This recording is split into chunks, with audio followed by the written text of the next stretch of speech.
And we're live. Welcome, everybody. Fake Whale with Alejandro Javaloyas. Welcome. Thank you. How are you doing, mate? Doing well, man. And you? All good. Great. Despite the allergy, it's spring already, full spring in the south of France, and I'm struggling with my eyes and my voice. But Oof. that's every single spring, so I just gotta go through it. I completely feel you. I get allergies pretty rough myself all my life. Like, yeah, when I was a kid, it was a real nightmare. So I feel you, man. I'm struggling a little with sinus infection from traveling all that myself. So I mean, yeah, it's whatever. Uh, we're both just getting through. But south of France, huh? That's where you're residing? Yeah, I'm actually based in Toulouse. It's like the last city before crossing the border all the way to Barcelona to Spain. Yeah. Okay, So I've been living right here on. for 2 years now. And you have a studio there, or you work out of Yeah, I do. To be honest, I don't use it so much in the winter because there is no heating and it gets fucking freezing there. So the fact that I've been now working mostly digitally for over like 8 months also had me to go through the winter without having to go there so much. Otherwise, in the summertime when it's a bit hotter, I'm there all the time, and it's not far away from here, like a 10-minute ride by bike.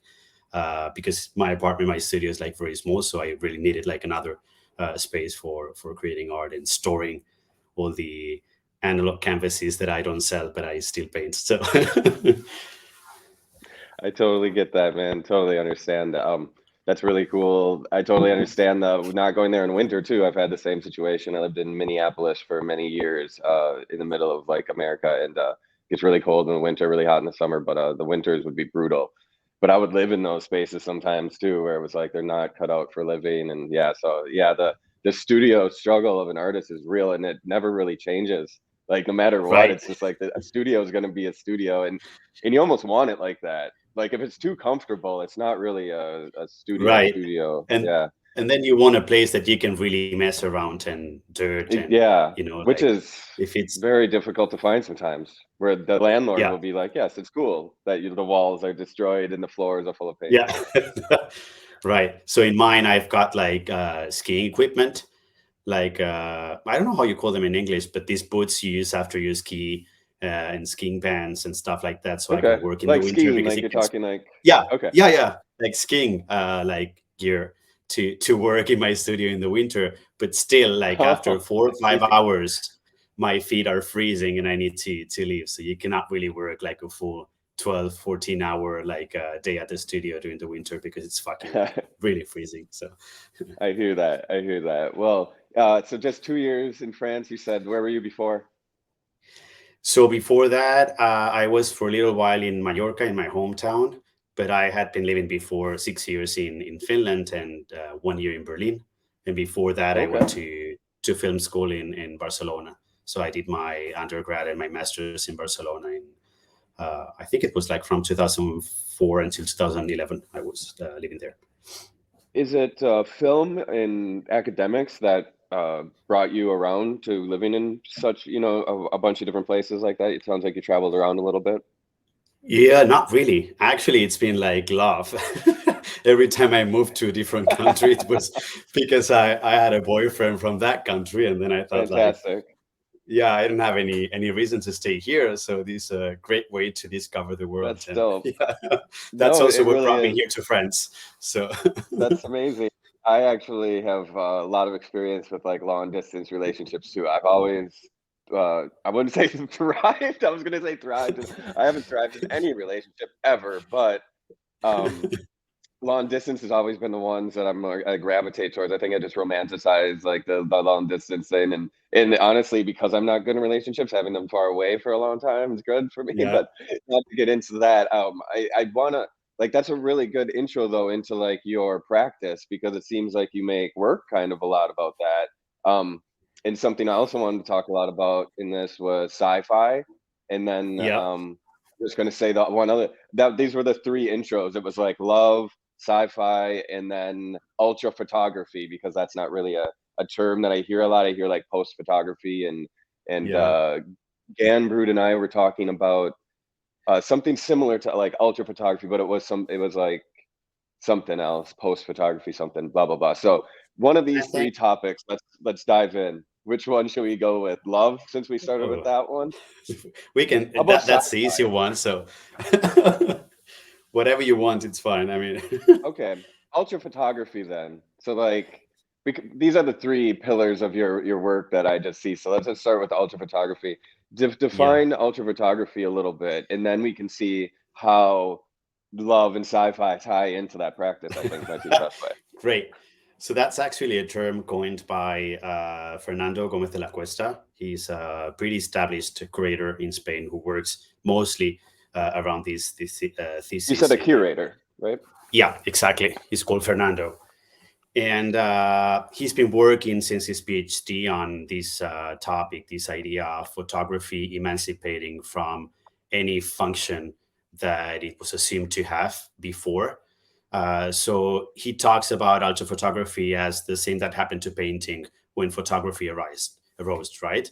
This idea Hmm. of not having to be figurative, not having to have a storytelling, not even having to work on a conceptual basis, but now we can focus on the actual elements that are intrinsic, that are endemic to the medium, and explore them in order to create plastically, with that being the actual end in itself, right? So post photography was really based in my, as far as I understood, in this idea of destroying the truth and the veracity and the idea of trust that we gave photography, because when it was an analog medium, anything that was photographed had to be true, right? Because that was the physical reaction to light reflecting on the objects you were photographing. So it was almost like an evidence of something that had happened, of a landscape that existed. Then post photography deals with this idea of creating new narratives and post truth, and the possibility of modifying photography to include fiction within the sphere, the universe of photography. So ultra photography is the idea of abandoning any sort of aim of being narrative or figurative or even like pictorialist at all, and just using stuff like grain, contrast, photosensitive materials, uh, light, Xerox textures, like stuff that is uh, exclusive to photography as an artistic medium, and using that as a way of exploring new plastic outputs, if that makes any sense. Yeah, absolutely. Was there a name like this for for like painting when this happened to painting? Was it like ultra paint? Was it I I don't think so, ultra because painting? then you ended up having like all these avant-gardes in the 20th century, right? And you went to Well, cubism and abstraction, and you yeah. went to all the stuff that didn't need to Well, like an abstract achieve any point of expressionism could be, representation. Yeah, yeah, that could be abstract one. Yeah, expressionism would be like the pinnacle of like paint yeah, for paint's sake. exactly. And that's what we're talking about here, Focusing right? Paint for on paint's the sake. gesture. Yeah, exactly. Focusing on the gesture and material accidents and the canvas and paint in itself. That'd be a pretty fair comparison, yeah, between what's going on with photography nowadays.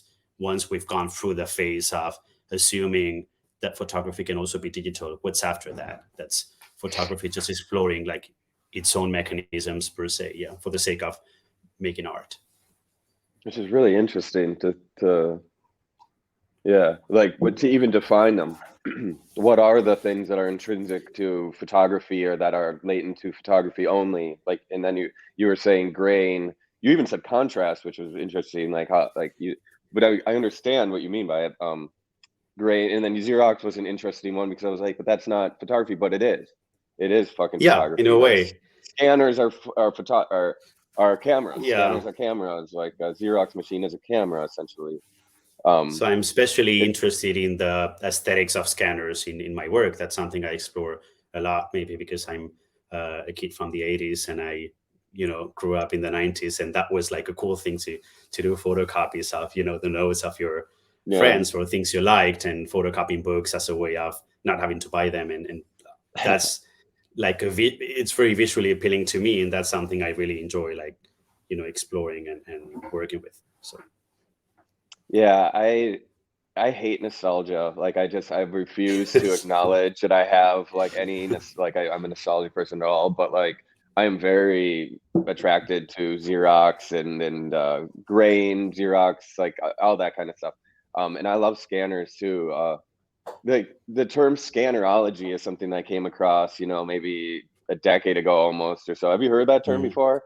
And I Yeah, always like have thought of it or used it. I've never seen it like actually become part of canon, it seems like, of like, the lexicon of people actually using it, but it always makes sense to me. Like, and I see that you do what I traditionally think of as scannerology or whatever, whatever, where you like move the item yeah. on the scan bed as it's scanning and stuff like that. I love doing that kind of stuff. Excuse me. I'll get lost in, doing that for hours, man. Right. And But that's interesting because I've been dropping like, I don't know if you've seen them on tests, like these pieces with scanned flowers. I had like a series, they were blue flowers, and I'm working with more pinkish and white flowers. And I do them all like in my studio with actual flowers that I pick or I buy or I steal, and then I scan them and I move them around when the scanner is actually working. And then, I'm in the fifth cohort of the VCA residency this year, and we have this one weekly art critique session where we show our works, and then there is like 15 minutes for the others to discuss and to talk about what they see and stuff, which is like, it has been like an amazing experience compared to the fast pace of Twitter and the way we consume images over there. So this idea of having 5 minutes to stop with the work and really enjoying it and observing it and then giving feedback to the creator, that was fantastic. But one of the things was like really interesting is that I showed one of these flowers, like scanned flowers, like last week, and you cannot say anything until they tell you their opinion, and at the end you wrap it up as an artist. So they were talking, and most of them found it like very cool the way I was using AI.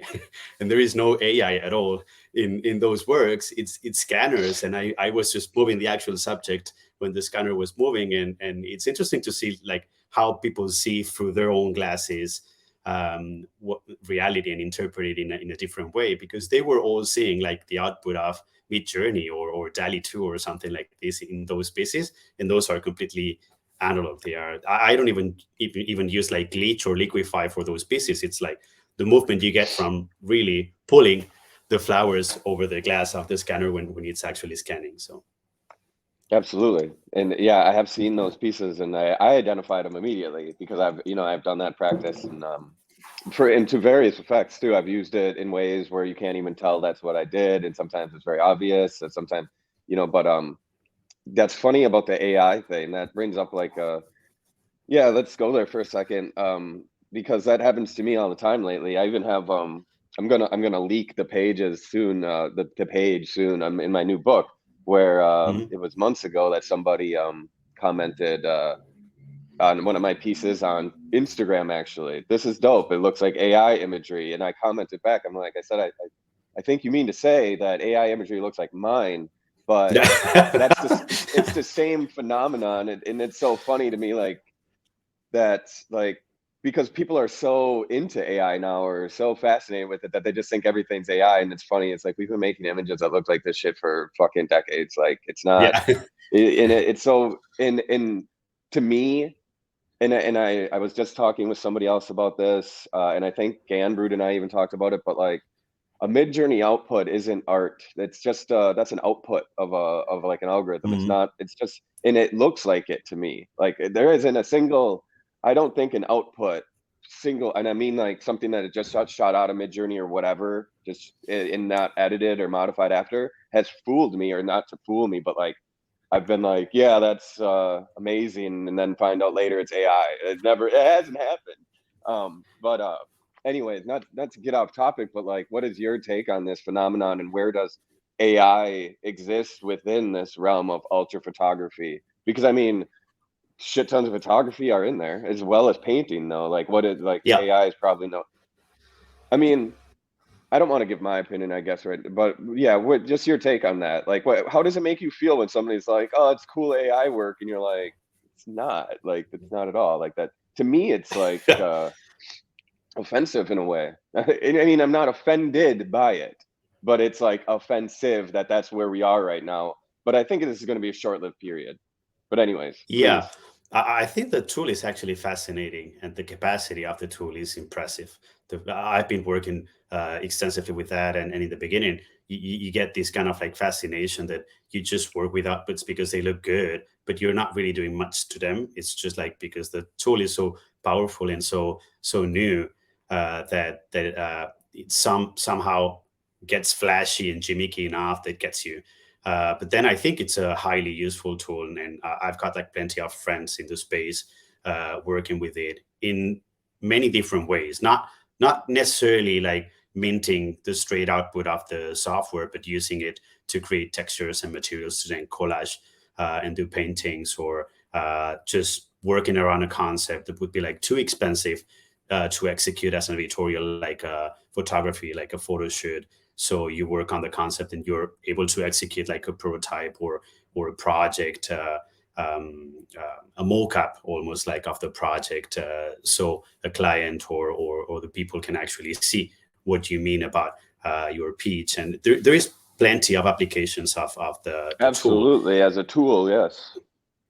Then yeah, there is people just, I would say that there is like two types of very different type of AI artist, in my opinion, because there is people working with GAN models, and they are usually engineers and mathematicians, like training their own models.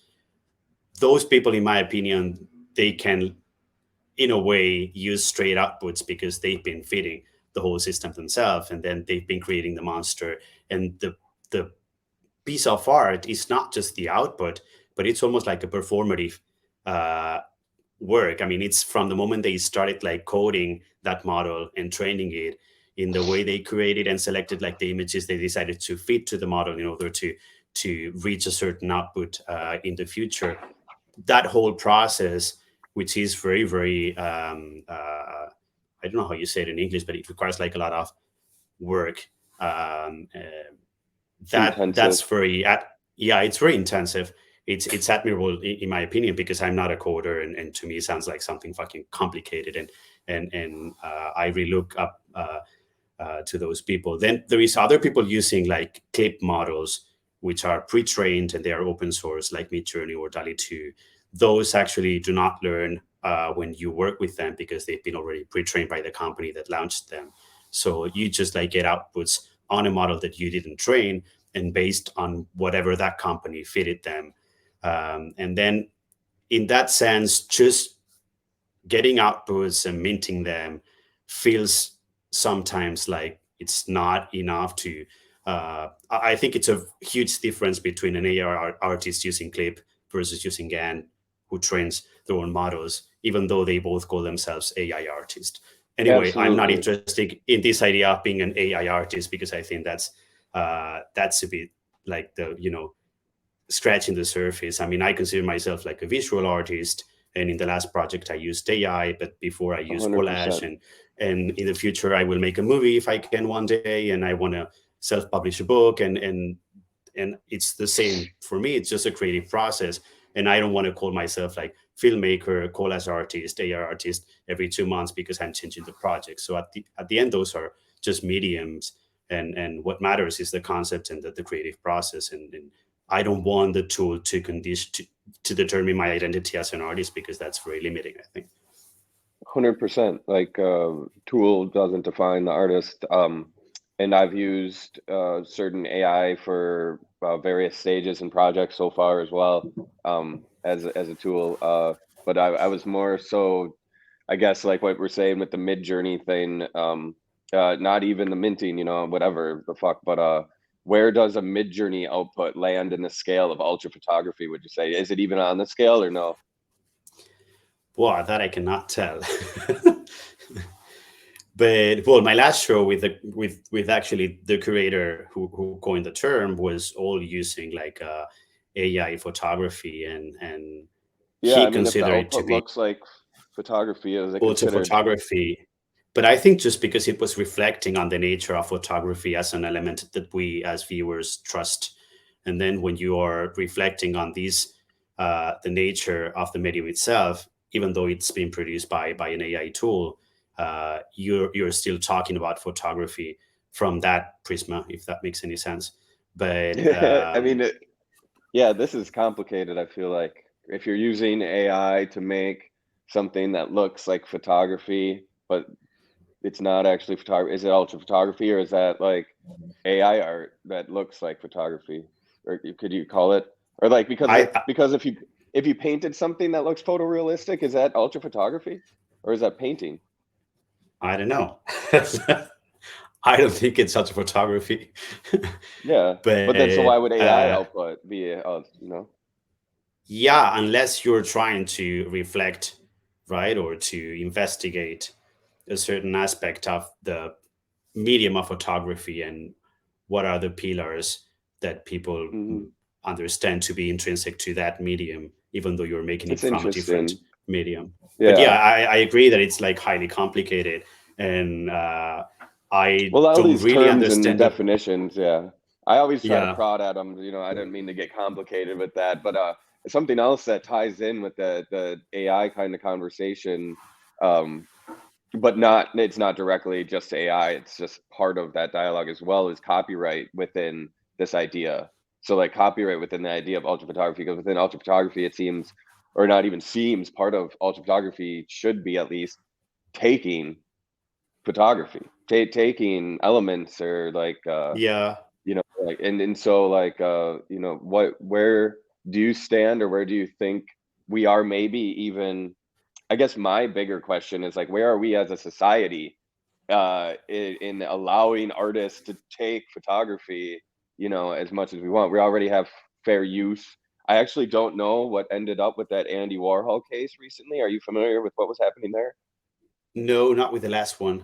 I was with There was one something which going on is, recently, Andy Warhol Foundation, the Prince thing. It was yeah, do you know what I'm talking about? I don't know what happened in no, that court case.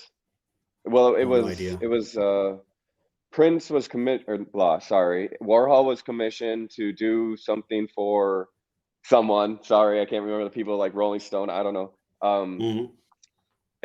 Of Prince using, or and to do the piece, he could use a photograph from a photographer who did a shoot with Prince. And Okay. at the time, I guess it was said that it was known that this was only to be used for this project. But then after Warhol died, the foundation found in his studio that Warhol had produced a whole bunch more of these images of Prince using these photographs, or maybe one photograph, whatever, from this photographer, went ahead, sold them, yada yada. The photographer, whoever, management photographer, I don't know, went after the Warhol Foundation, saying like, hey, that was against the clause, blah blah blah. And now the foundation's claiming fair use, or I'm assuming at Okay. least claiming fair use. Um, and that was just within the last few weeks. I was reading about that was going to come a verdict, and I don't know it. I guess could look it up at some point. But anyways, this is the kind of questions that I have about, when it comes to ultra photography, and that's why I brought it up with the AI thing too, because it's a big question in AI about copyright, like where Right. copyright ends basically these days. And then, I mean, within the Web3 conversation that I'm not really interested in, but there's a whole copyright, open CCO thing. That's a huge conversation, but I don't think that has any place within the art realm, honestly.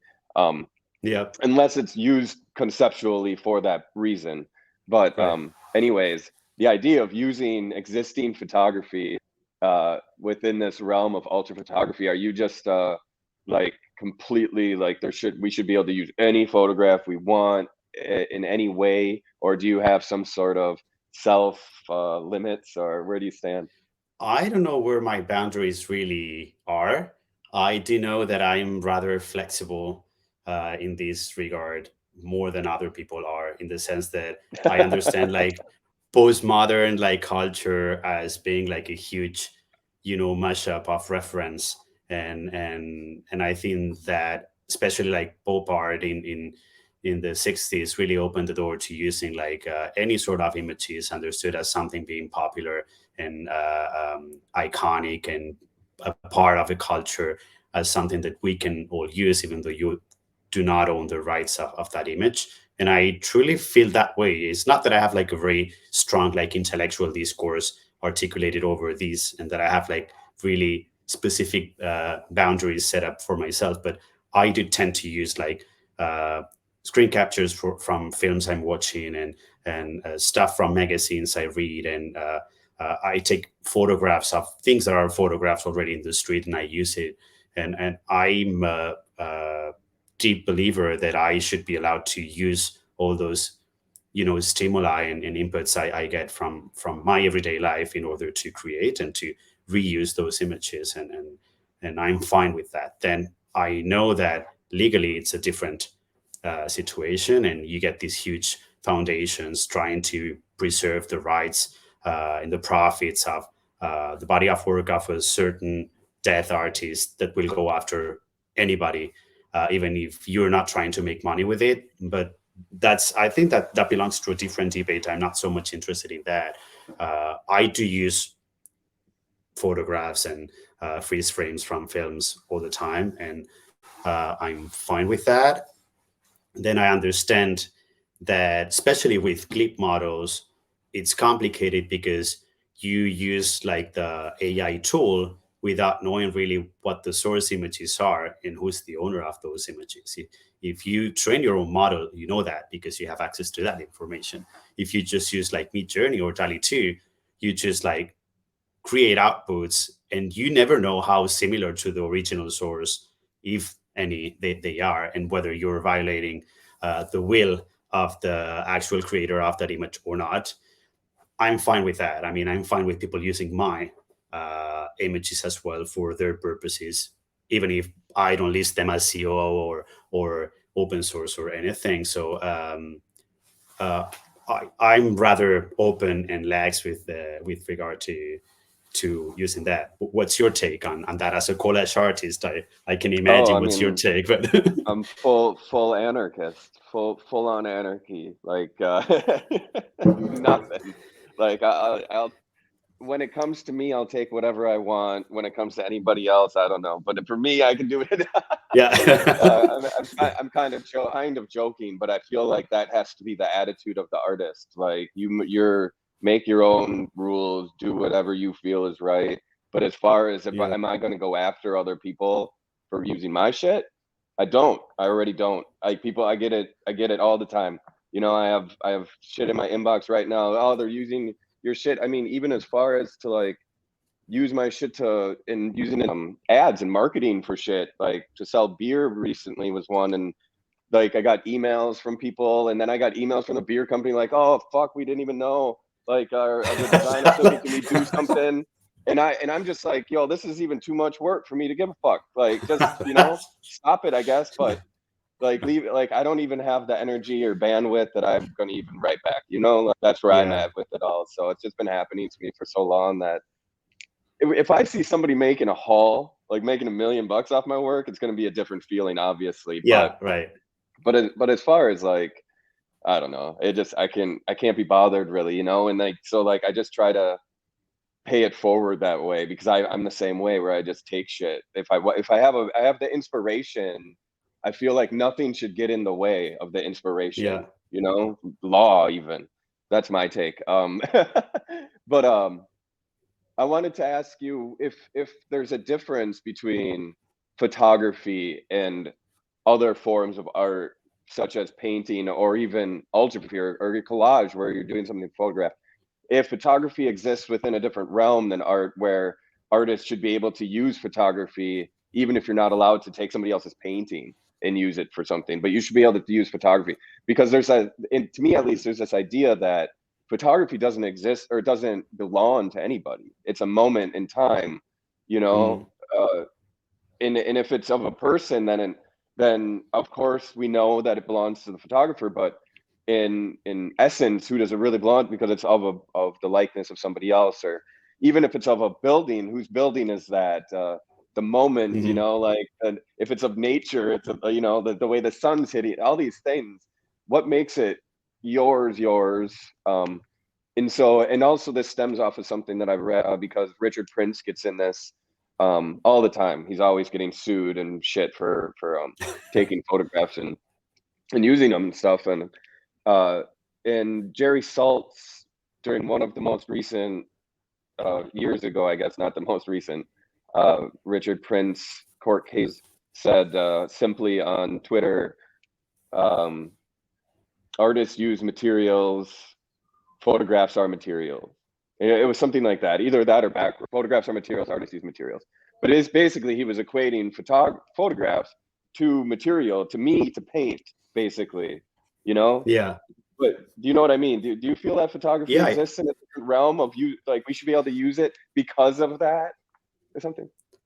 I understand what you mean in the sense that, yeah, you're taking a photograph. Of course, there is a part you're altering reality and you're choosing a frame and you're subjectively deciding what goes into the image and what doesn't. But the content can be something that you're not the intellectual owner of it, right? So I If you had want to never thought about extrapolate like, to a really huge degree, it's like saying I own everything I see, you yeah. know? I think it was, I posted it, like I cannot remember the quote like literally, but I'm just scrolling through my own Instagram right now because I Which I don't posted like hate. a, I don't hate that idea. I'll stand by that. I own everything I see. I love that. it's like it was an interview of Jonathan Monk, and he said something. I like this idea that I could take what sort of already existed and turn it into my work. I think that probably this naive idea that art has to be original, which is also nonsense for me. And art is its materials, and whether the material exists as an artwork or it's a tube of paint, I just take it and use it and try to do it something to it so I can call it my own. And I thought that was Yeah. like pretty interesting take, right? So what's the difference No, between taking like absolutely. a tube of paint or a Warhol image and using it? But then if you take a tube of paint, you won't get sued. If you take an image by Warhol, you will. So, but yeah, I had We'll never thought see. I about mean, you don't photography as know. being Like different. honestly, the shooting is a The- case by case thing. There is no defined line that you cross, this happens, because there just isn't. It's all on a case by case basis. It's super weird. I mean, it's yeah, interesting as hell to me, honestly. Like copyright is very, very interesting to me. it is. Do you know the story of C.J. Henry with the first like I think she calls them like copyright infringement campaigns, and the first one No. was actually an accident. So she's this hyper realistic color pencil drawer, and then she made a series of she got like the Polaroids by Warhol, the ones with Muhammad Ali and Liz Taylor and himself and like different people in parties, like Polaroids taken by him. And then she just like printed them out, wrinkled the papers, and made like hyper realistic, like photorealistic drawings of the wrinkled Polaroid. And the drawings were technically mesmerizing, like amazing. She's really talented. But then she was showing them in New York, not even trying to sell them, just showing them, and she got like a lawsuit from the Warhol Foundation, and they told her basically that she had to get rid of all the works using images by Warhol without making any profit, or she would go to court, and they were asking something like $50 million or something like completely out of her reach at that point in time. And then what she did was printing all these drawings of wrinkled Polaroids on T-shirts, on white T-shirts, and dropping them in different corners of Manhattan, and announced it on Instagram. So she called it like copyright infringement, and that went viral. And people were actually trying to chase the boxes to get one of the T-shirts, because at the end it was like a limited edition of 200 T-shirts by C.J. Henry with these amazing drawings. Now on the secondary they sell for a super high price, and that's what made her famous. And then they could do nothing to her because she really literally got rid of them by dropping them in different corners of the city and didn't make a Hmm. cent on those. So at the end, she was smart enough to flip around like the whole situation and make it work on her own advantage. But it's interesting to me that she was just like a poor drawer, and just because she printed out on the internet like these Polaroids wrinkled and draw them, and the mesmerizing effect was how good she was at reproducing the wrinkles of the paper, and not so important whether it was like a Warhol Polaroid or not. She was like threatened to have to pay like 50 millions for having used these images, which in my opinion they belong to our collective memory and culture. And Warhol is something like, his own art was like, he was the fucking soup can that was not like something he designed, right? And he made millions with that. So it's interesting. Yeah, no shit. Yeah, I hadn't heard of that. I hadn't even heard of CJ Handry. Is that the name? Is that right? Yeah, yeah. So she's still Yeah. like How doing the long ago same was kind that? of drawings. I think these must have been like 5 or 6 years ago, like the first. I'm gonna look that up. That's super Then interesting. she's been trying to find like an excuse to pick on somebody and do something with copyright like every year, because she realized that that was like the best marketing campaign she could ever do. So Yeah, yeah, yeah, she took yeah. like what Yeah, getting. I remember when I was like young, thinking the same fucking thing, being like, if I get sued for this, like that's yeah. great. Like that, like. I'll make I'll be on the newspaper. So Yeah, like I was all about it. I was broke as fuck. Like, what are you gonna do to me? Like, here's my, yeah. here's all my money. Right. But it's super surprising that she would get sued for it, because it seems like even it was transformative work.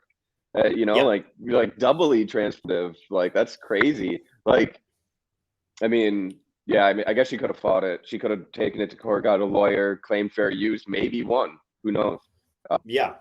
But it's But then super that's interesting. fucking expensive, right? Like even that process, Yeah, even if at the end you yeah. win, you need the money up front to be able to Well, yeah, afford that exactly. process. It's like that's why they probably sued her in the first place, knowing like, oh, Yeah. you're a nobody. What are you gonna do? You're gonna Yeah. suck. Yeah. But they never wrong. But she was smart. I'm gonna look that up. I mean, I love it already. And the other person you brought up about, it was Jonathan Monk. Is that right? Yeah, Jonathan Monk is one of my top artists. Yeah, he's great, and he's Yeah. been Okay. like using images from many other people before, and he likes to portray himself as a figure in between a curator and an artist, because he's basically stealing all the time for his own shows from other people. And I think like the work that made him like very famous in the 90s was he took like the Jeff Koons bunny, Hmm. like the The the balloon. metallic like balloon, yeah. So he made a Yeah. version of the same bunny but slightly deflated, and he sold it. And then Jeff Koons like also tried to go after him because he was pretty much using the same idea. It was the same materials.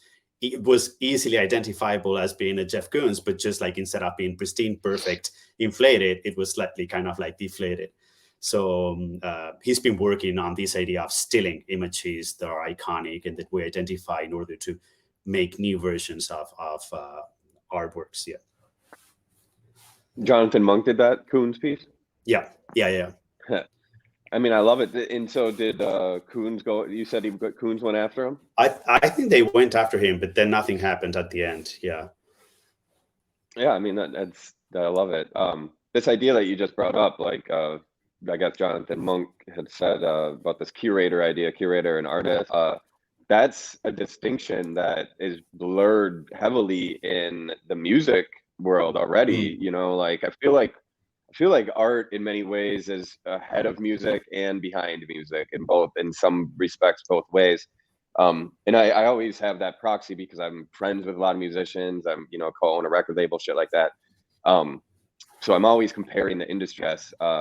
But like in rap music, Travis Scott, Kanye West, these guys are famously curators as much as they are their own like solo Right. musicians at this point. Same with like now that's become a business model for a rapper, because now like rappers, like I don't know if you've heard of West Side Gun or Mm-hmm. anything, but these are rappers now that are taking that blueprint and starting out that way, saying like, yeah, I rap, but that's not what I'm gonna do. That's not everything I'm gonna do. I'm gonna curate, and then I'm gonna start the record label, and then I'm gonna make clothes, and I'm gonna do, all these different things. Like Astral World is a really great example of an album, this Travis Scott album, that is like more a curation of his than it is like his Yeah. own art. It's like he has fucking, I mean, who's on there, like Elton John and shit or something, like everybody's on this thing doing their own things and everything, and it's awesome, and I love that. And I love the idea that curating is being, in that respect, is being applauded, and being seen as a respectable way of expression. Yeah, right. When done that way by an actual artist, I feel like a curator coming from the outside is different, like where you're just like an academic curator, that's different. Like an artist turned curator is more art director. You know what I mean? But right. And I think I that love this idea. I think that's a very interesting approach, and it also allows you to make your project much more holistic and broader and immersive, right? And for me, a really interesting case. I was a huge fan of Bjork when I was a teenager, and she as a product went beyond her music, right? And it was like the video clips and the outfits she would wear in the red carpet, and all the campaign, the visual universe that she was building around herself, and not done by herself, not made by herself, but knowing who to pick, which talent to incorporate into the team in order to make a really amazing and different product that went way beyond the lyrics or the melody of a song. And that also was applied to the actual music composition, right? And she was bringing like engineers and people making expanded music and experimental music in order to make different productions of her own sound, and this idea of accepting that you cannot be good at everything, but you have a good eye to bring in like very good talent in order to create like a very interesting project. That's something that sometimes I think we forget in the art scene, and it's something that it's really really understood in the business side of the world. And when you go for an MBA, what they tell you is that a good manager is not that the one who micromanages everything, but the one who's able to spot like really good talent and incorporate that to the project, so they add value and they make a better run, right? So that's something that's very interesting when it happens in art, and it makes these massive, very interesting like projects that go beyond what one person can actually do. But you need the money for Yeah. that. I'm not in that position yet, Well, so true. That's well said. But I mean, you nailed it there. You said that really, really well, and it's something that I personally am super interested in right now, because you're talking about scaling, basically. Like how to mm, sell as an artist. What you want to do. A lot of artists, myself included, like heavily included, went through most of my career so far being like, I have to make everything, I have to touch everything, I have to do it all, because that's the essence. That's without that, what is it? It's not even art then, blah blah blah.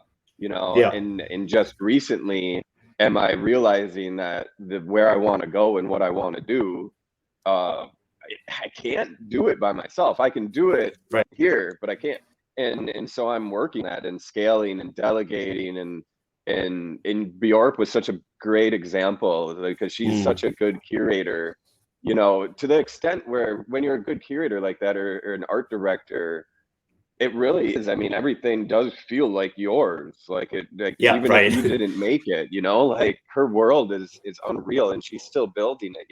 She Yeah, still has the amazing ability to pick, talent out of nowhere, it feels like, or to spot what's yeah, perfect and assemble it all. Is there any other musicians that you've been really drawn to? I love music. I like to ask guests some of their biggest yeah. music Well, inspirations. that's been changing a lot while I've been growing up. To be honest, like nowadays, I tend to listen mostly to folk music and alternative folk music, because that's something that really doesn't bother me much when I'm working. So it's like kind and like shy enough not to take so much of It's my attention. I've non-challenging. got Yeah, exactly. And I've got like a huge like how do you call it like in English? Like ADHD problem, and I really have a hard time like focusing. So if I have like too intrusive music, I end up paying attention to the podcast or the music that is playing, instead of being able to focus on my work.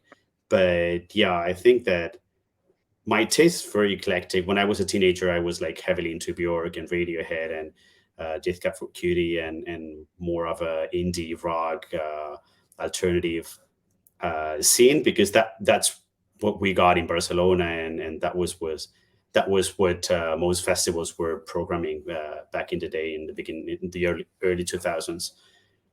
Nowadays, I listen to many things. To be honest, I couldn't tell like one or two. Okay.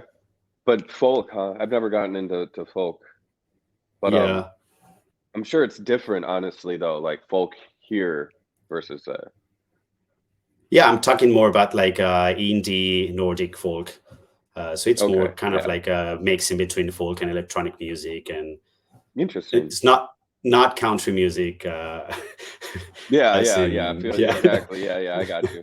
I got you. I That's went to chill, but Nashville last year, and I was exposed to the real country scene. I was shocked. Yeah. what brought you to Nashville? Well, long story, but we went to, it was a prize that we won, and then it was kind of like a gift to go to the distillery of Jack Oh, Daniels there. So oh. once we went there, we spent like a week in Nashville, and then we went to Chicago and to New York. But I would have never gone to Nashville if I Yeah. hadn't got this trip to go to the Jack Daniels distillery. So that week was interesting, and we got tickets to go to the Grand Ole Opry, because I really wanted to get like the real Yeah, deep sure. southern country experience, and that was an interesting show, like a 4 hour I country can imagine. concert I mean, with I'm very everybody in the like, theater knowing the lyrics by heart. I had oh never my gosh. heard any of those songs ever in my life, so I would have been that with was you. I interesting. have no idea. But what I got to know the Jack Daniels thing though, because you said it a couple times. Like, what the fuck? Like, Jack Daniel. You said you won an award to go. Like, what? Uh, it was a gift, yeah, to go to see the distillery. So very long Okay. Are story. you a big fan of No, Jack not at Daniels? all. Or... I mean, no, I'm not into whiskey or bourbon so much at all. No, All right, but we'll just leave that at that. yeah, that's for the second round. Yeah. Yeah, sure. That's really funny. Okay, so music aside, inspiration, I know sci-fi is huge for you. As you said when we did the spaces a couple weeks ago, briefly we spoke there, and you brought up the sci-fi. And again, just the other day when I commented on a newer piece of yours that I missed, I'm kind of bummed because I think that's probably one of my favorites I've seen of yours so far. Oh, The thank you. recent mint and object, I think. But sci-fi, and you said that piece was more sci-fi inspired when I meant it on it. And so like tell me about your relationship with sci-fi a little bit, and maybe, well, I'll just start there.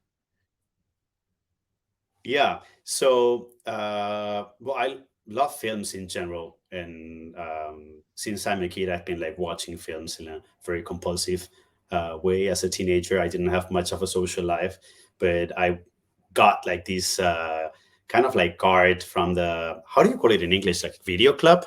We call them video clubs in Spain. I don't know if that's how you Yeah, call them yeah, in the like US. yeah, you mean So like you could, Blockbuster type place? yeah, type of place, Yeah, yeah. okay.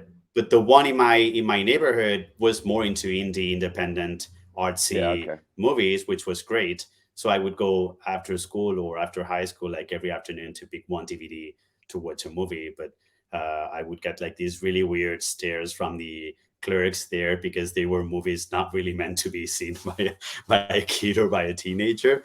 So yeah, I'm really into movies, and that's why I went to film school, and that's a huge part of my life and my inspirations.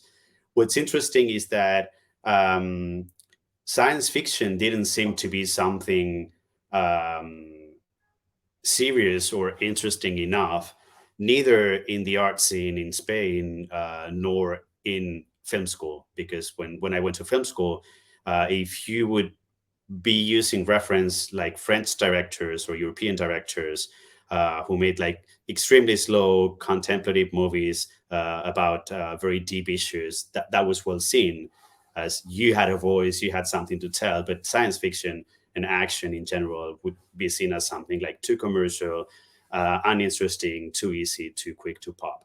And it's always been a passion of mine, but kind of like I carried it like secretly. So I never dared like directing any short film in that genre, and I've never used any of the references I I've been watching for my entire life when I was creating art until I got to the space. And then on Twitter, just because of the geeky nature of the people around and in the crypto art scene, somehow I saw that there was room for showing that and exploring that without feeling any shame, and actually people would be able to appreciate those aesthetics, and that's been one of the most interesting things that happened to me as a consequence of entering the space is being able to embrace that thing that I truly love and I enjoy, without thinking that I'm bringing myself down, or my I don't know how to say it, but my value, or my the perceived value of my Yeah. artistic persona, right? Yeah, I think I know what you mean, right? I do know what you mean. There's like a kitsch that's associated with sci-fi for some Yeah. reason. It's always been associated with sci-fi. Um, yeah, what is it about that? Because to me, I'm with you. Like, I really like sci-fi. I mean, I've never been ashamed of it in any way. But like my my favorite kind of reading to do, is fiction or is science fiction novels for the most part. Mm. Like I love speculative science fiction for the most part, and to me, it's like the most intelligent stuff because it's like most of it is taking from what is now and extrapolating what it will be in the future and whatever. And then you see if you read a lot of the classics, how many of these things that how am I trying to say this? There's so many things now that exist that you wonder, would this exist if somebody didn't write about it 30 years ago Yeah, in a science right. fiction novel? So when I think about science fiction, I think of it as the opposite of kitsch. Like I think of it as more intellectual than regular fiction. Mm. It seems like it takes more intelligence to write sci-fi than it does, or even understand or read, or maybe it takes like vision or more imagination or whatever. But Mm. in any sense, I've never personally thought of it as this lower art form. And then I find out that it is, or find out that that's how it's perceived. Why do you think it's Yeah, perceived that way? I don't know, Do you because think it's because it's actually, just dressed up by like Star Wars and shit or whatever? Even though like no, that's a I've mistake never. because Star Wars is Yeah, not sci-fi.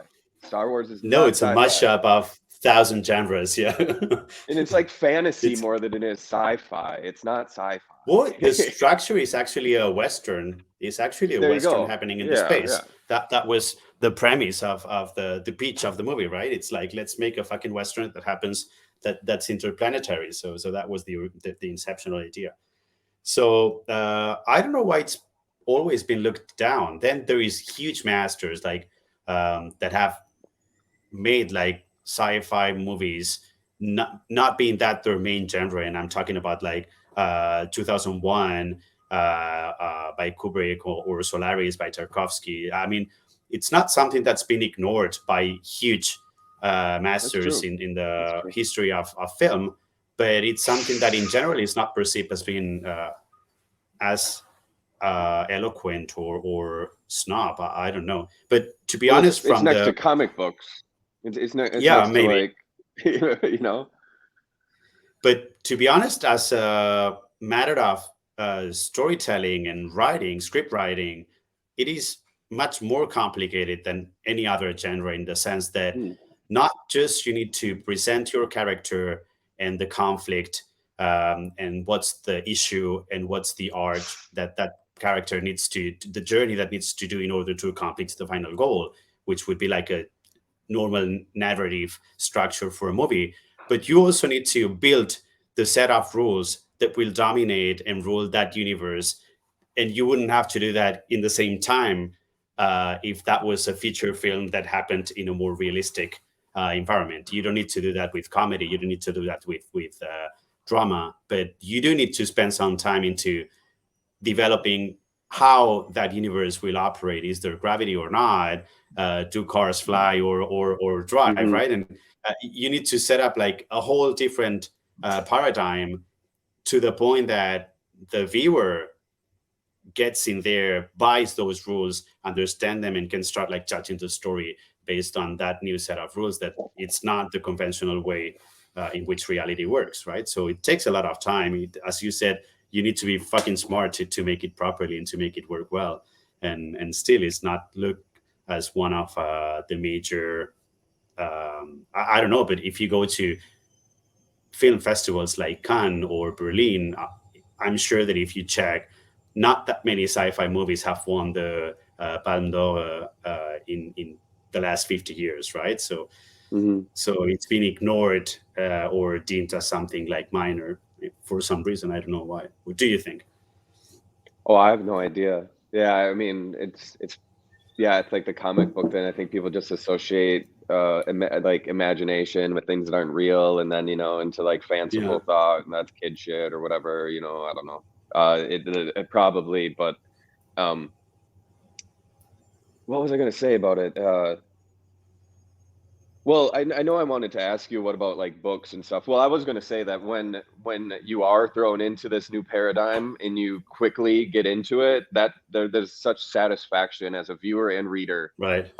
in this, in having like a complete new set of rules for reality that was so quickly laid out and quickly accepted by yourself. There's something just so Mm. like tickling about that to me when I'm reading, where I'm just like, oh, I mean, where you just get it because it's like there's a logic, but it's completely different. Like that's a really good writer to me. Like Ursula Yeah. Le Guin is like the bomb to me at doing that, of like introducing something completely different, but doing it in such like an insidious almost way where you're just all of a sudden accepting this new world when you don't even really realize that you're just in it now. And because it was so, the way that she would craft that, I don't know, it just like wormed into your brain and kind of used the already existing structures just off kilter a little bit, but that little bit made such a big difference. You know what I mean? Like, do you have any Yeah. authors or people like that like are really good at doing that to you, that really tickle your brain like that?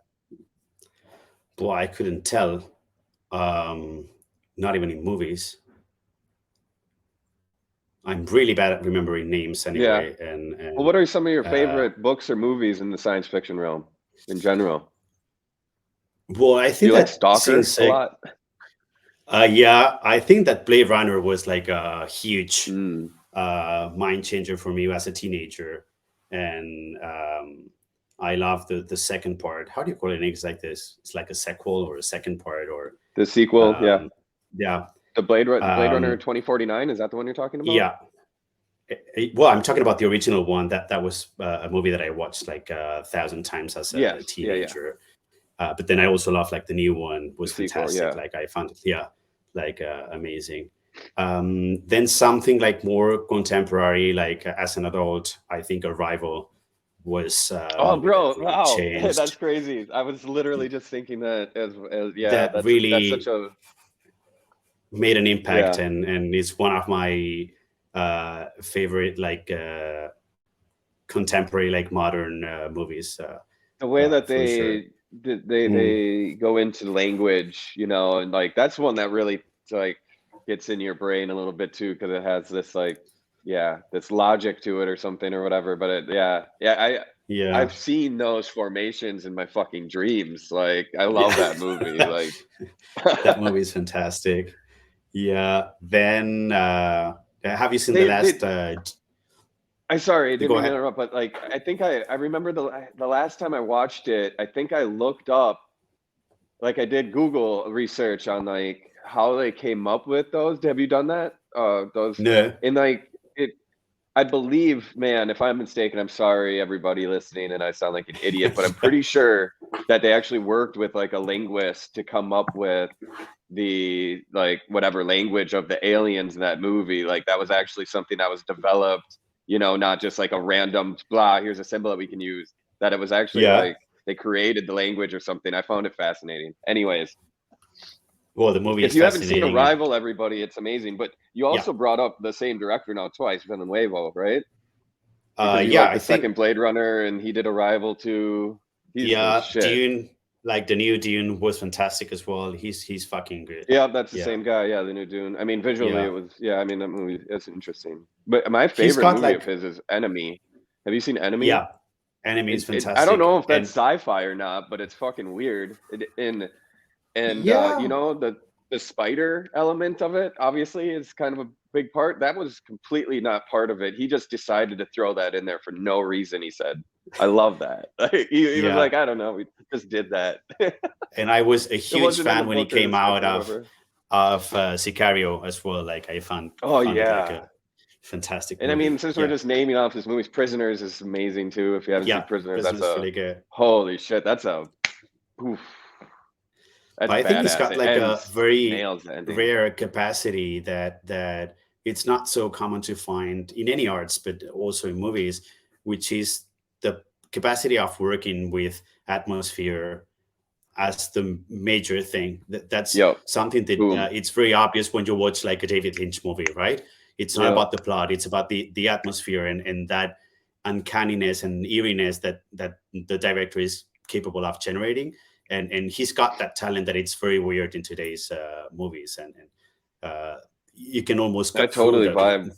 Yeah, Go ahead. it's Sorry. You can it's almost. no, he's fucking talented. He's one of my favorite young directors for sure. Yeah. Yeah, when like atmosphere, as you said, as a medium, that Mm. nails it for me. Like that's what I'm always trying to do to an extent as well. Like, I've I think tweeted even before, like my medium is mood, like that idea Yeah. that instead of like like I like content is so secondary to me. It really is. You know, um it's all about the mood. Excuse me. Sorry, like still getting over I don't know if this is allergies or sinus infection, but something. Dubai trip fucked me up bad. I'm still recovering. Um, so anyways, we were talking about sci-fi, mood, where would I have here? Oh, romance seems to be pretty big with you as well. Is that right? Yeah, isn't it like for everybody in a I don't way? know. Sorry, I keep muting myself to cough. If that sounds weird to everybody listening, and to you, apologize. You can see, so. It, But it's anyways, fine. no, I bring it up because romance is kind of a new inspiration to me, and not in Mhm. any directed capacity towards a individual per se, Yeah. but the idea of it is something that I haven't really used before. Or I think romanticism has always been part of my work, but the Mhm. idea of romance. So, what is your kind of background? Have you always been kind of a relationship person, or you said love has brought you around to travels, or what is behind that?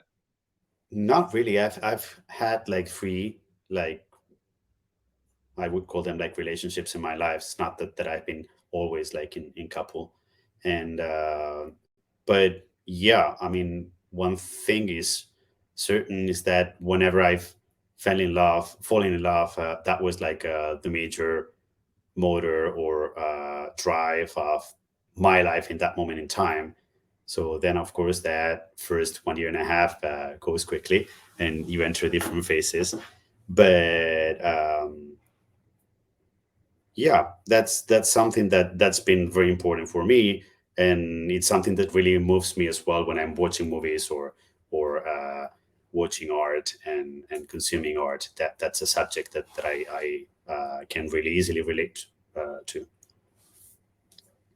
I think what was most, or what is most interesting to me, or like the element of romance Mm, that I've been most like whatever directed towards or thinking about, isn't even solely about romance, I guess, but the idea of desire has been really, really interesting to me, especially speaking with like some other friends of mine that are more into like metaphysical ideas and kind of new age ideas. Uh, the qualitative element of thought and stuff like that, but like the idea of desire being a sacred, uh, like a sacred driving force or whatever. That mm, desire often in our society is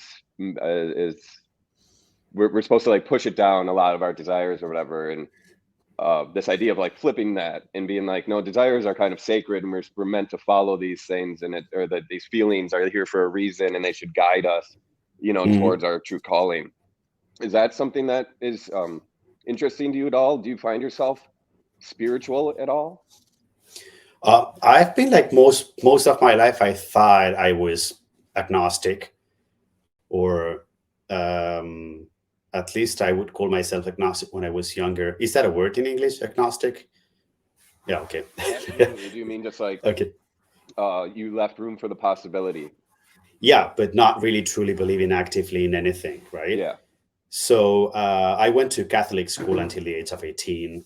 I grew up in a very Catholic family, and Mallorca is a rather small island with a very conservative society. So my values and the way I was brought up is very pretty much Christian, Roman Catholic, and just because I'm gay, I think I really had like a very strong rejection feeling against that upbringing because it was really repressing any possibility for me of bringing my whole self into any situation.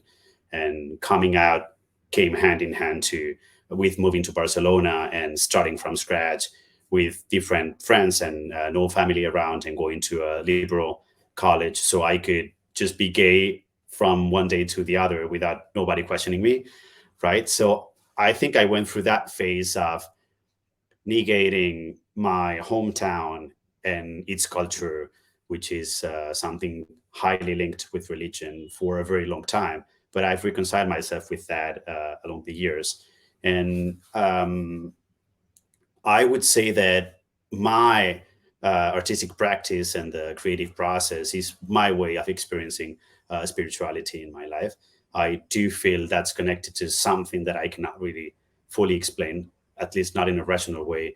And it's taken me years to accept that there is things I cannot explain that transcend what I can rationally verbalize, and still it's okay. I can deal with that. And I would say I'm a pretty spiritual person, and I've learned to read and pay attention and to trust my own intuition, which was something that for many years I was not paying attention to or even like blocking because I thought that everything needed to be uh, scientifically, empirically proven and crystal clear. And over the years, um, I don't have any. I do not ascribe to any church or any like standardized way of practicing religion, but I do think as myself as somebody like spiritual, and I think that um, when I'm in the zone, when I'm creating, I'm definitely connected to something that I cannot really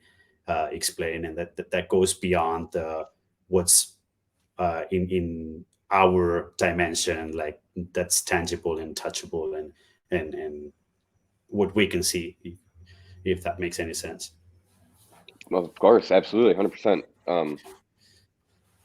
The the part that I really related to with what you said, I mean, I relate to a lot of it, but is the part about like being comfortable with the unknown, or just saying like it's Mm, fine that I don't know something. So many people aren't cool with that for whatever reason.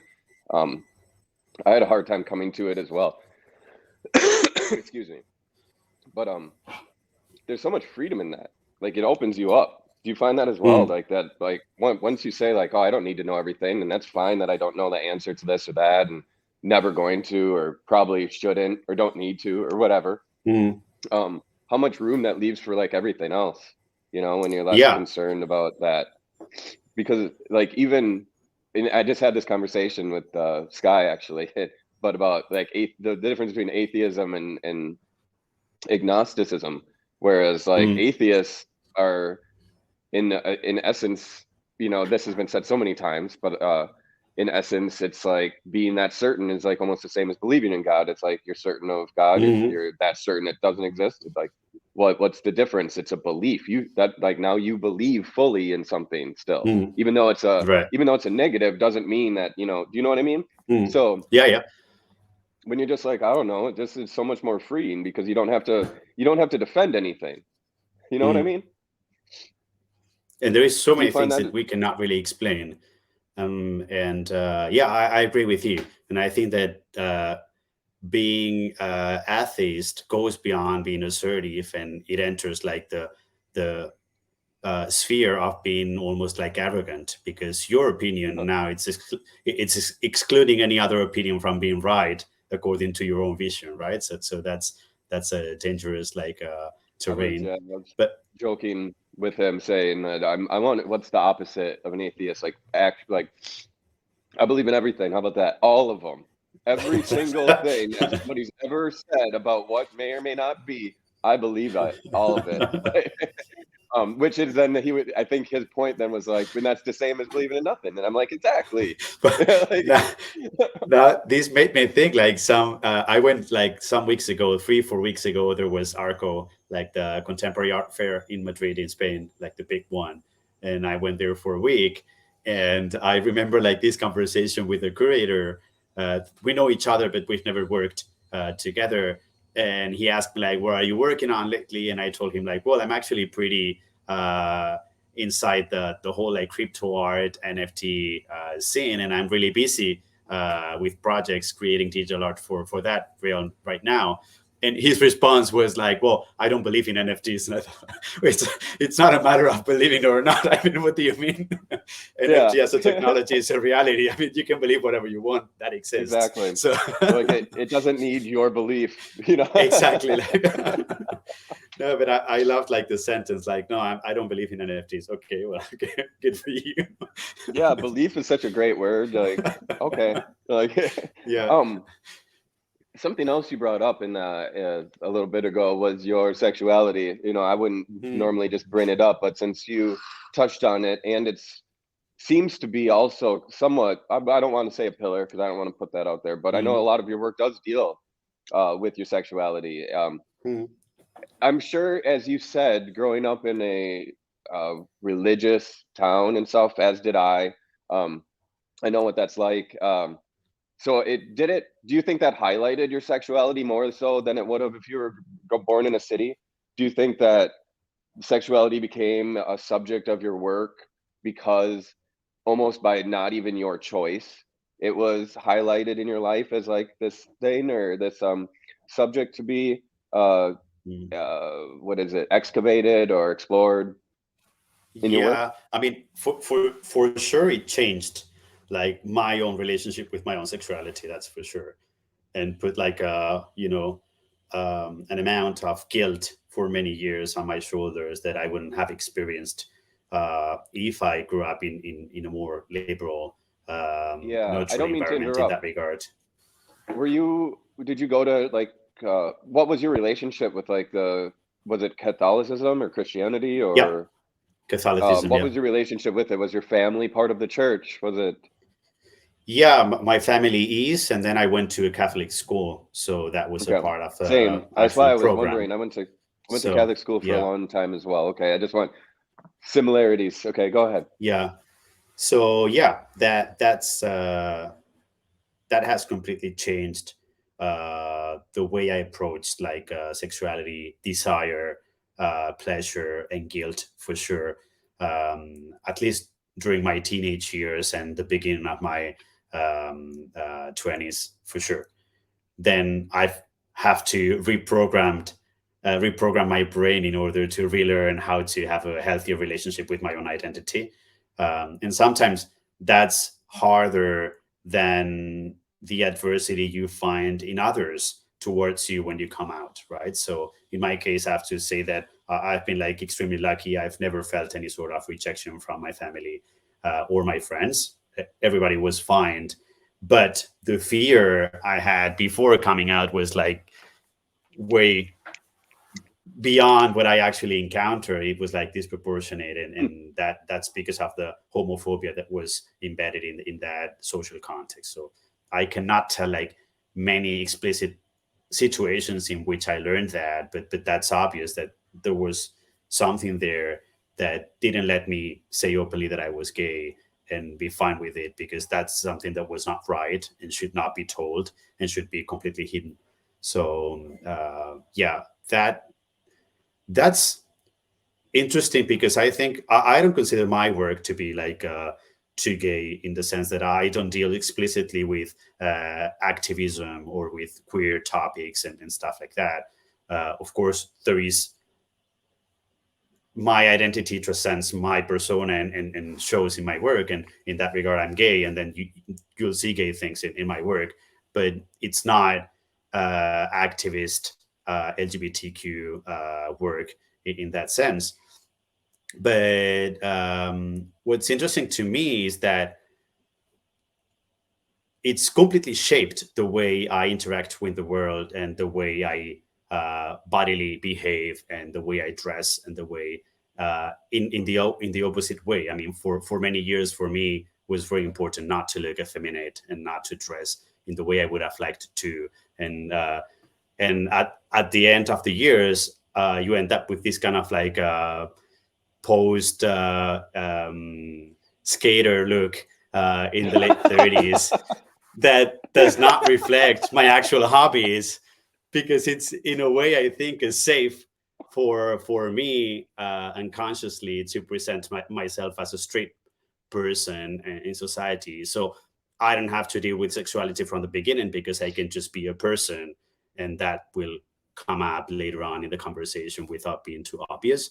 That's something I like, and that's something I've been like reading much more about in the late years. That there is a huge component of homophobia within the LGBTQ community, and even you can find it on hooking applications like Grinder, that some people write as a description line like, "If you're effeminate, please do not DM," and it's like, what the fuck is going on? I mean, that's kind of like interesting that there is um, those heteronormative values that specify what's appropriate and not are very much present within the gay community as well. Wow. And we are still today victims of that. And that's why, for instance, I used to get very happy or feel as a feel flattered when somebody would tell me like, "Oh, I wouldn't have told that you were gay when I was younger." Now that pisses me off. Like, what do you mean? How do I have to look in order to be gay? Or Hmm. uh, but then sometimes I get like the opposite like criticism from some other gay friends like towards my work, saying like, "Well, it's never about anything gay. It's not gay at all. You're kind of like denying a part of your identity and doing like non-gay work." Because there is also the expectation that just from being gay, you have to do like explicitly activist uh, gay work in order Don't you? to That, I mean, I'm sure you agree, but that's so reductive. yeah, it is. I mean, you're an But artist there is first and all these foremost. expectations on how you should dress, how Yeah. you should behave, how you should move, how you should walk, and how you should present your art if you're gay, that are not questioned to a person when it's straight, expecting them to do it in a way that looks straight. I mean, it should. I've never heard anybody saying like, "Oh, I mean, I like your work, but it's a pity that it's not like too straight for a straight person." What would Yeah, that mean? I this should be mean, more like, straight. yeah, I yeah, it's like, but think that that's would be there. my only critique from now on to Yeah. anybody, whatever. Should Not be more straight straight. enough. I don't know. Yeah, that's it's all really interesting. I can't imagine like having to deal with that. Like, but like every community, I feel like does that. You know, it's some there's it eats itself in some regard or whatever. It's kind of like the any community gets like that. That's why I just stay out of them all. But Yeah. Do my thing, right? um, what what you said there about like oh yeah, I wanted to go back to the you grew up Catholic school, yada yada. Sorry everybody, I had to take some Robitussin and now I'm a little loopy. I was coughing like crazy as you saw if you're watching this. But guilt in Catholicism and stuff, guilt is like such an interesting, yeah, it has plagued me up until recently because I went to Catholic school too, and like trying to understand it or like to reason with it or to Mm, like it because it's a real killer. I mean, guilt is it is. crushing. Like if I often wondered over the course of like maybe the last 5 years, I really went through it. You know, like living a I was never like terrible, but living questionably, like whatever for doing questionable things, like whatever. And then kind of like waking up one day and being like, shit, and, like the guilt was crushing, like, Mm, and I know that people who didn't go like through the reigner of Catholicism, Christianity, don't quite mhm, have it the same. I've talked to people about it. I went to therapy, all this kind of shit. Um, Nobody understands unless you like went to Catholic school or born in the Catholic Church. But guilt is fucking nuts, right? Like, It is, and and it's it's so useless. There's nothing you can do with it. It's pointless. no, I can't and imagine it's for you what it was like. Yeah, go ahead, please. Talk about guilt. no, no. I was just saying that it's interesting because it takes time and a lot of therapy to understand that it's not something that it's out there, that it's imposed on you. It's actually a mechanism of self punishment, right? And there is Yeah. nothing like less useful than spending time and energy into punishing yourself for something that didn't go as you wanted to go. It's like just move on and try to be a better person next time, but just move on, because just going back and revisiting those moments and bringing yourself down is not helping anybody actually. But that's it's interesting that that's something that's highly, I would say, like the highest um, non-tangible dimension within Christianity floating out there. Like going back to guilt is something like everything is based on making you feeling guilt if if you do not behave as you're expected to. It's a perverse mechanism, but it's really really present in terms of amount of time that you spend feeling guilty about yourself. It's something like it's Yeah. vast. It's a It's control bad. mechanism, right? Wouldn't you say? Yeah, Or like, yeah, it's part of the control mechanism. So insidious though. Like they turn you into like your own cop, you know? exactly. Yeah, it's self censorship, right? So Yeah. Um, yeah, I mean, I dealt with guilt to the extent where I volunteered, like doing, and Mm, nothing wrong with volunteering, of course. It's just not something that I normally would do. I give back and everybody gives back in their own ways. Volunteering for me isn't one of the ways that normally does it for me. But I was so well, full of like, and this is maybe 5 years ago, and also 7 years past the things I was feeling guilty about.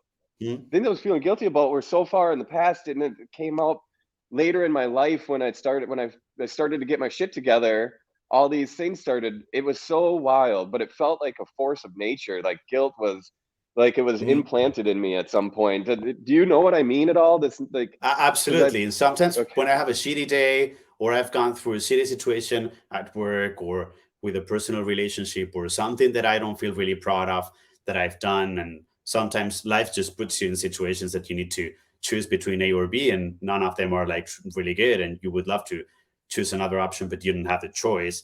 And uh, I don't like the fact that when I'm already feeling guilty, I have this tendency to go back in time and revisiting other moments in which I did something that was yeah, not right and increasing the guilt. And it's like, why yeah. am I doing this to myself? Like, get out of that loop. Well, it's Yeah, like you're but I completely get it. reinforcing, like, I suck. I really suck. And let me find other examples of me Yeah, sucking yeah, to reinforce exactly. it. Yeah, yeah, it's bad. It's Yeah, it really, and yeah, it is so useless because you're the only one. There's nobody no. around like that's doing it. It's funny like that. Just last night I was reading this. I'm reading this book, The Employees by Olga Raven, and very short little excerpts. It's sci-fi. Won't get into it, but there's like humans and humanoids, and the humanoid is just like it's getting interviewed by its employers basically, and it's talking about guilt as a humanoid, where it's like, how do I know if something goes against my programming? How do I know if something I do now is going to have a repercussion later on?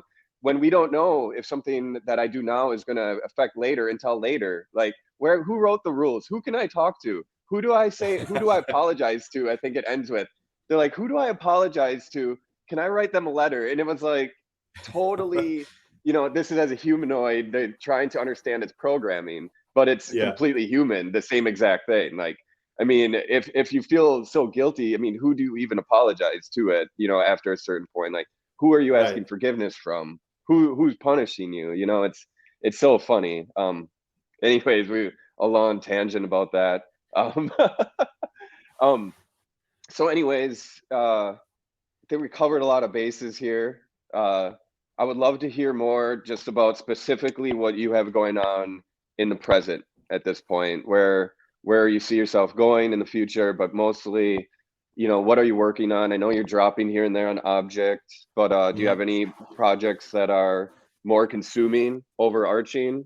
You know, what's going on? Yeah, so I just I'm flying on Monday back to Mallorca to uninstall like the last solo show I've had that took a lot of my energy and my work in the last like 6 months, and now I'm still in that phase that I'm getting out of a project and still trying to figure out what big things it is coming next.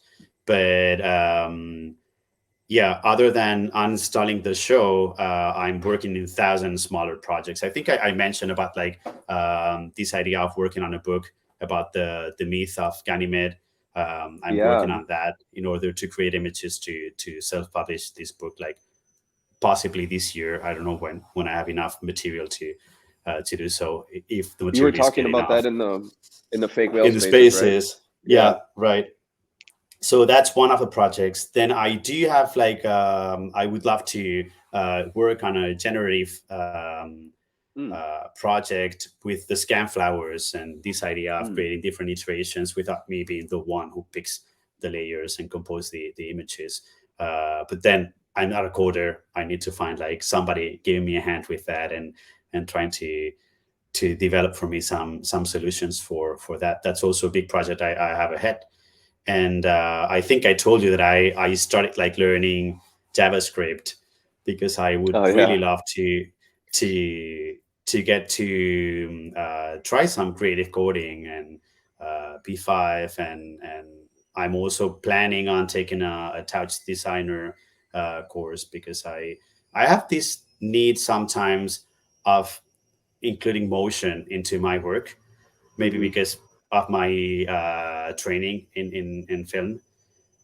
Sometimes it feels that static images are not immersive enough to achieve the engagement with the viewer I would love to, but I don't have the skills to work to deal with video or code in that sense. So that's a long term shot in terms of learning some of those tools, so I can develop something not necessarily different to what I'm doing now, but that includes motion and images in motion in my creative process. Yeah.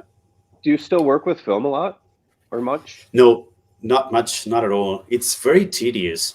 I mean, I really enjoyed the degree. I made like fantastic friends, but it's very very slow, very Do you slow, mean and like it the editing requires process or?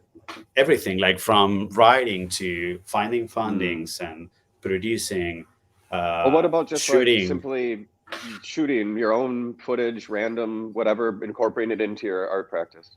Yeah, I've got You some talked about videos here and motion there. and Mm. When I do exhibitions, I usually have always like a video installation, like one you do. piece. Okay. Yeah, but that's something very small and nothing too ambitious, because I feel lazy about like the fact of approaching. I fucking love, like we were talking about Bjork, but we can go back to Matthew Barney or to Michel Oh Gondry yeah. and all these amazing like video artists. I would love to produce pieces like that, but I do know the time and effort that goes behind that. Just knowing that stops me from even trying, because it's massive. Like Well, it's I mean, that goes back to the delegating, scaling, and whatever, yeah, you just need the money and then you can do that and go back to that. yeah.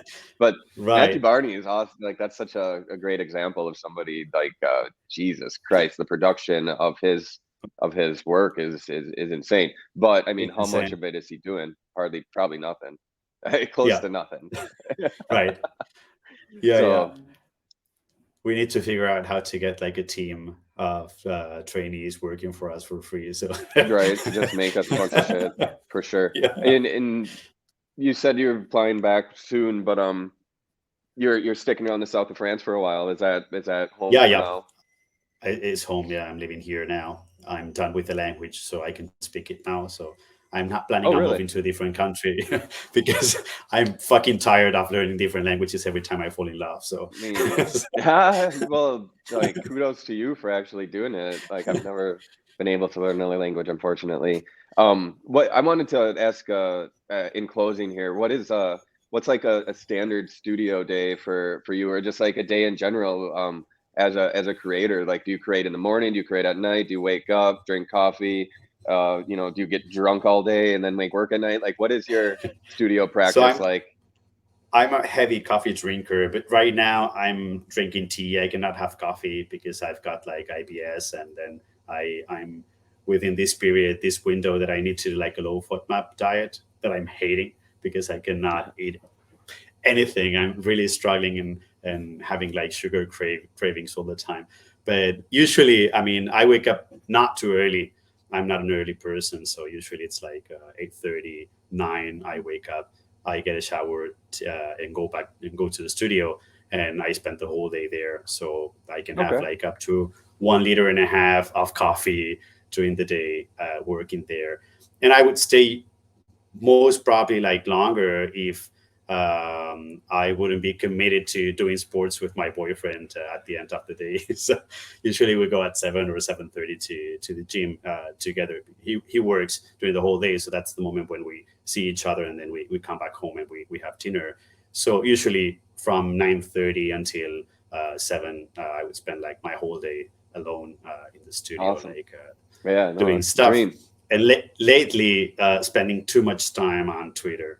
That's something I really need to reduce because I know it's needed in a way to get things moving, but I don't like it makes me feel guilty when I check like how many hours a day I spent on Twitter and Instagram. Not so much on Instagram anymore, but yeah, sometimes it's way too much. But um, Maybe that's the one good side of guilt where it can be used in a good way to get us yeah, to use Twitter so much. yeah, to get us productive and working.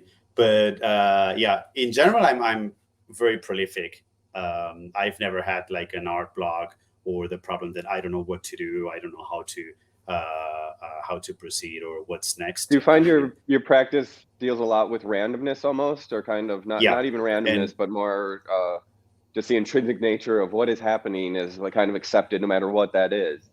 yeah, 100% the same way that if I fall in love with a person from France, I move to France tomorrow and I have no issue with that. So I adapt very well to changes and challenge You're and in the the flow, unexpected. it seems like that you Yeah, just like you're willing to 100%. flow. And your But art that's practice is like the same. it's the same, and that's sometimes a problem because the outcome is like sometimes like a bit all over the place and eclectic. And then I'm aware that collectors and galleries, they tend to value like consistency, especially Hmm. like visual consistency, but because they don't give a fuck about that conceptual consistency. But they want things to look like other things you've already done, because new collectors will want to collect what they've already seen from you. And I do really struggle with that because I work mostly focused on projects because of a concept or whatever reason I'm interested in, and get so into that never pay much attention to. Then of course I can see similar traits of my practice because all my projects have been done by me, so they necessarily have things in common and my signature. But I'm not one of those artists that can remake the same piece forever and be extremely Hmm. successful based on that. And sometimes that's something that makes me struggle. I would love to be able to narrow down the aesthetic spectrum of my own practice in order to make it a bit more successful commercially. And I struggle with that. Yeah. I totally understand what you're talking about. I mean, it's something that I've go through now, have gone through for a long time. There's like this idea of, that I flipped around in my head a while ago about instead of how everybody says quality over quantity. I've Mm. always thought more so of like quantity equals quality. So I'll just make and make and make and not try to edit myself or try to, how you said you wanted to, kind of narrow down how you do things. For me, it's always been just like make more, just keep making more and then edit Yeah. and then curate in the end. Kind of like you take 1,000 photographs to get one. I'm sure I've talked about this Yeah. on the podcast before. But like it sounds like that's how you work kind of as well, and like this brings back to what we were saying earlier about curation too, as being Mm. part of an art practice, where like curating yourself, can be a huge part of that, where instead of like making less, which I think is always a terrible idea, yeah, make more and just curate yourself. And and the way that I see it then is like I have 4 shows at the end of all of it, you know, like 4 separate bodies of work or something almost. So Mm. I think this idea of having that holistic practice that we talked about quite a bit now in this podcast comes back into play within that. Yeah. Then I'm also a person that gets bored like very easily, and I love like watching and consuming art, and I get like quickly excited by things that I find like interesting or different, and I want to try things all the time. So that I think that that plays a role also in this being all over the Sure. place. But I Like remember that experimentation. we had this MAA session within the VCA residency a couple of weeks ago. I cannot remember the name of the person who was speaking, but uh, I remember him saying, like, at the end of the day, we are all aware that an artist, the only thing that needs is to have like 1 or 2 good ideas in the entire career. The rest of the career will be just repeating that 1 or 2 ideas that were good. And he was like very, very convinced. And I just remember thinking, I was on the couch like with my laptop, like thinking like that sounds like really bad. I mean, it sounds like Oh my awfully God. boring. I don't want to be an artist like that. I mean, that's kind of like a it's the worst way to the least sexy way of speaking about creation is like all you Oh need my is gosh. Yeah, to yeah, have. true. Yeah, that's well said. The I mean, least in a sexy way, I way of understand what Jesus Christ. I understand what he means, and I can come up with many artists that had like 1 or 2 good ideas and made it through, right? I don't want to be that one. I want to keep having ideas like the whole time. That's I'm having fun when I have ideas and I explore them. Not I don't want to keep like reproducing the ones I had already last year No, because that sounds bad.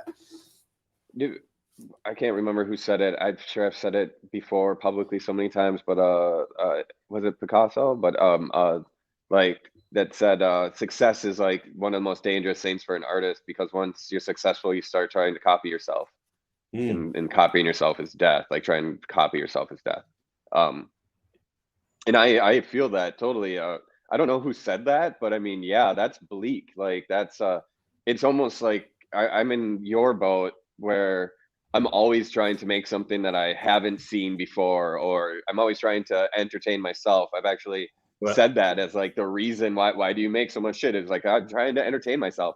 I'm trying to like put something in front of my face I haven't seen before because I get excited by that. Then all of a sudden I'm like, hey, whoa, shit, cool. You know, as much as the person just viewing it, I would be. I'm like, I get that feeling from making something that I haven't seen anybody else do before, or having that idea or whatever. mm. So like to 1 or 2 great ideas, shit.